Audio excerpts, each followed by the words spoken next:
আসসালামু আলাইকুম। আশা করি সবাই ভালো আছেন। আমাদের বাংলাদেশে অসহায় মানুষ অনেক, অথচ ধনী মানুষেরও অভাব নাই। কোটি কোটি টাকার মালিক, হাজার হাজার কোটি টাকার মালিকও আছে আমাদের বাংলাদেশে অনেক।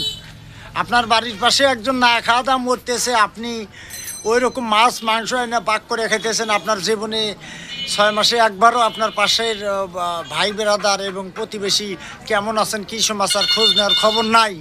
কারণ আপনি তাহলে কেমন ধনী, আপনি কেমন আল্লাহওয়ালা ব্যক্তি বলেন?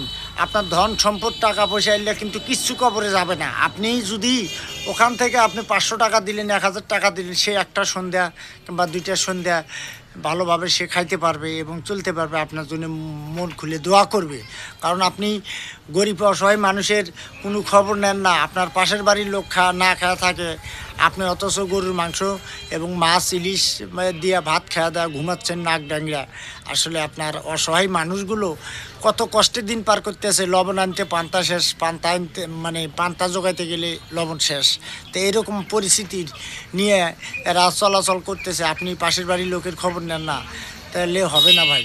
তা আমি আপনাদেরকে বলবো ভাই, আপনি কোটি কোটি টাকার মালিক, লক্ষ লক্ষ টাকার মালিক, আপনি পাশের বাড়ি ভাই বেড়াদার কী খাচ্ছে, কীভাবে ভালো পরামর্শ দিবেন, এইভাবে চলো ওইভাবে চলো। অনেকেই আছে 8টা 10টা পোলাপান নিয়ে চলতে পারে না, সে কামাই করে খাইতেও পারে না ঠিক মতো। সারাদিন কামলা দিয়ে 400-500 টাকা এগুলো খরচ করতেই শেষ। কাল কী খাবে এই ধরনের কোনো ইয়া নাই। তা আসলে এই ভিডিওগুলো আপনারা শেয়ার করবেন এবং গরিব অসহায় মানুষের পাশে থাকবেন সব সময়ের জন্য। ভালো থাকবেন। আল্লাহ হাফেজ।